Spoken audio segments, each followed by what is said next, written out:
కూడా చెప్తున్నారు. కెమెరామ్యాన్ నర్సయ్యతో రాజు, 99 టీవీ, కడప నుంచి. నల్గొండ జిల్లా చిట్యాల మండలం ఉరుమట్ల గ్రామానికి బీఆర్ఎస్ వర్కింగ్ ప్రెసిడెంట్ కేటీఆర్ రానున్నారు. మాజీ ఎమ్మెల్యే కంచెర్ల భూపాల్ రెడ్డి, ఆయన సోదరుడు కృష్ణారెడ్డి నిర్మించిన రామలింగేశ్వర స్వామి ఆలయ మహాకుంభాభిషేక మహోత్సవంలో కేటీఆర్ పాల్గొంటారు. కేటీఆర్ రాక సందర్భంగా ఉరుమట్ల గ్రామంలో కంచెర్ల సోదరులు భారీ ఏర్పాట్లు చేశారు. పార్టీ స్వాగత ద్వారాలు, కేటీఆర్ కటౌట్లు, విజయేంద్ర సరస్వతి కటౌట్ ఏర్పాటు చేసి గ్రామమంతా ఆధ్యాత్మిక శోభ సంతరింపజేశారు. ఆలయ మహాకుంభాభిషేకం గురించి మాజీ ఎమ్మెల్యే కంచెర్ల భూపాల్ రెడ్డితో మా senior correspondent Ramakrishna face to face. Working president KTR రేపు నల్గొండ జిల్లాలో పర్యటించున్నారు. నల్గొండ జిల్లా చిట్యాల మండలం ఉరుమట గ్రామంలో శ్రీ శ్రీ శ్రీ పార్వతి రామలింగేశ్వర స్వామి వారి ఆలయంలో జరిగే మహాకుంభాభిషేక మహోత్సవానికి కూడా ఆయన అటెండ్ కానున్నారు. అయితే కేటీఆర్ పర్యటనకు సంబంధించి కావచ్చు, లేకపోతే ఆలయంలో జరిగే విశేషాలు కావచ్చు, ఇక్కడ ఈ దేవాలయాన్ని పునర్నిర్మించి ఈ దేవాలయంలో పూజలు సకాలంలో అత్యంత వైభవంగా జరుగుతున్నట్టు చేస్తున్నటువంటి మాజీ ఎమ్మెల్యే కంచెల భూపాలరెడ్డి, ఆయన సోదరుడు కంచెల కృష్ణారెడ్డి గారి నేతృత్వంలో ఈ మహాకుంభాభిషేక మహోత్సవం కూడా జరుగుతుంది. కేటీఆర్ పర్యటన ఎలా సాగబోతుంది, కేటీఆర్ పర్యటన సందర్భంగా ఏ రకమైన ఏర్పాట్లు చేశారు, ప్రస్తుతం మనతో పాటు భూపాలరెడ్డి గారు ఉన్నారు, వారిని తెలుసుకుందాం. అన్న చెప్పండి, కేటీఆర్ పర్యటన ఏ రకంగా సాగబోతుంది? మహాకుంభాభిషేకంలో పాల్గొని ప్రత్యేక పూజలతో పాటు ఆయన ఈ ప్రాంత ప్రజలకు కావచ్చు, మీ ఫ్యామిలీ మీద కూడా చాలా అభిమానంతో ఇక్కడికి వస్తున్నటువంటి పరిస్థితి ఉంది. ఏం చెప్తారు ఈ గ్రామ ప్రజలకి? ఖచ్చితంగా శ్రీ శ్రీ శ్రీ శ్రీ పార్వతి సమేత రామలింగేశ్వర స్వామి మహాకుంభాభిషేక కార్యక్రమము ఇది మా అదృష్టంగా భావిస్తున్నాం. అది కూడా మా చేతుల మీద జరగడం అనేది ఇంకా మంచిగా సంతోషంగా ఉంది. ఎందుకంటే ఈ యొక్క దేవాలయం 400 సంవత్సరాల నిర్మితమైనటువంటి దేవాలయం గతంలో. ఆ దేవాలయం శిథిలమై కనీసం దీప నైవేద్యం లేకుండా మరి దాన్ని పూజ కూడా నోచుకున్నటువంటి పరిస్థితిలో ఉండే అలాంటి దేవాలయాన్ని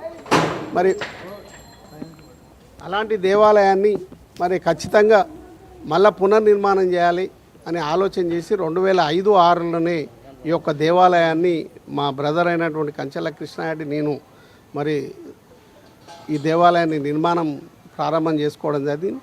2005లో స్టార్ట్ చేస్తే 2010లో పూర్తి చేసి 2010లో కనీసం 1,00,000 మందితోటి జయేంద్ర సరస్వతి చేతుల మీదుగా ఈ యొక్క దేవాలయాన్ని నిర్మాణం చేసినటువంటి సందర్భం, ప్రతిష్ఠ చేసినటువంటి సందర్భాన్ని గుర్తు చేస్తున్నా.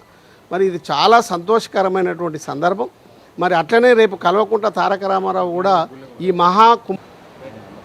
ఈ యొక్క దేవాలయాన్ని మరి పునర్ప్రతిష్ఠించుకొని 2010లోనే జయేంద్ర సరస్వతి చేతుల మీద మరి ఈ యొక్క ఆలయాన్ని మరి ప్రతిష్ఠించుకోవడం జరిగింది. మరి అట్లనే ఈ అదృష్టాన్ని మా చేతుల మీద మళ్ళా ఈ 5వ తారీఖు, 6వ తారీఖు, 7వ తారీఖు, 8వ తారీఖు మహాకుంభాభిషేకం కూడా జరుగుతున్నది. మరి ఈ కార్యక్రమాన్ని కూడా 50 మంది ఋత్వికుల చేత మరి యాగాలతోటి మరి ముందుకు పోతున్నటువంటి సందర్భాన్ని కూడా గుర్తు చేస్తూ ఉన్నాను.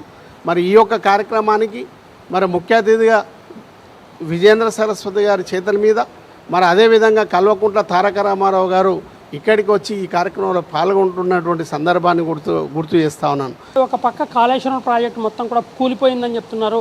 మరొక పక్కన గంధమల్ల ప్రాజెక్టు నిన్న పూర్తి స్థాయిలో ఖచ్చితంగా పూర్తి చేసి 1.4 టీఎంసీల నీళ్లు నింపుతామని కూడా కాంగ్రెస్ నేతలు చెప్తున్న పరిస్థితి. దీన్ని ఎట్లా చూడాలి? పూర్తిగా కూలిపోయింది. ఏడగూలింది? కూలిన పెడ్డలు చూపించాలి, లేకపోతే ఇంకేమన్నా చూపించాలి. ఆ కాళేశ్వరం నుంచి నీళ్లు తాగుతున్నారు, కాళేశ్వరం నుంచి పంట పొండాలు పండించుకుంటున్నారు, కాళేశ్వరం అన్ని విధాల ముందుకు సాగుతున్నది. ఆ కాళేశ్వరం నుంచి వచ్చే గంధమల్ల నీళ్ళు ఇస్తారు, నిన్న పోయి శబ్దాలు వేస్తారు, బండలు కొడతారు, మన శంకుస్థాపనలు చేసి వస్తారు. మరి మాటలు మాత్రం కాళేశ్వరం కూలిపోయింది అంటారు. ఒక ఆయన పొద్దున్న 6 గంటలకు తాగుతాడు, మత్తులో ఏం మాట్లాడుతాడో తెలియడు. కాళేశ్వరం అంట కూలేశ్వరం అంట. కూలేశ్వరం కాదు, ఇది కాళేశ్వరమే. ఆ కాళేశ్వరమే ఈ తెలంగాణ ప్రజలకు అది ఒక వరము. కాబట్టి అనవసరంగా విమర్శలు చేయాలని విమర్శించకండి దయచేసి. ఈ తెలంగాణకి ఏం కావాలో అవన్నీ కూడా కేసీఆర్ గారి నాయకత్వంలో జరుగుతున్నది. మీరు కూడా చేతనైతే కేసీఆర్ లాగా చేసి పెట్టండి, కానీ విమర్శించకండి. ప్రజలు ఏం కోరుకున్నారో అవన్నీ చేసి పెట్టడానికి ప్రయత్నం చేయండి, కానీ విమర్శలు మాని తెలంగాణ ప్రజలకు ఏం కావాలనో మరి అవి చేసి పెట్టడానికి ప్రయత్నం చేయాలని మనస్ఫూర్తిగా కోరుతా ఉన్నాను. మొత్తంగా తెలంగాణ రాష్ట్రంలో ప్రస్తుతం జరుగుతున్న అభివృద్ధి పనులు కావచ్చు, లేకపోతే తెలంగాణ రాష్ట్రంలో ప్రజలు కావచ్చు, మళ్ళీ కేసీఆర్ పాలన కోరుకుంటున్నారని, కేసీఆర్ మళ్ళీ ముఖ్యమంత్రి అయితే తప్ప ఈ రాష్ట్రంలో అన్ని రకాల సౌకర్యాలు లభించవనే పరిస్థితి కూడా ప్రజలంతా వచ్చారని, అందువల్ల కేసీఆర్ ఖచ్చితంగా ఎప్పుడు ఎన్నికలు వచ్చినా, ఏ రకమైన ఎన్నికలు జరిగినా బీఆర్ఎస్ పార్టీ కానీ కేసీఆర్ కానీ మళ్ళీ ముఖ్యమంత్రి అవడం ఖాయమని కూడా కంచెల భూపాల్ అయితే ధీమా వ్యక్తం చేస్తున్న పరిస్థితి ఉంది. వీడియో జర్నలిస్ట్ మధుతో రామకృష్ణ, 99 టీవీ, నల్గొండ.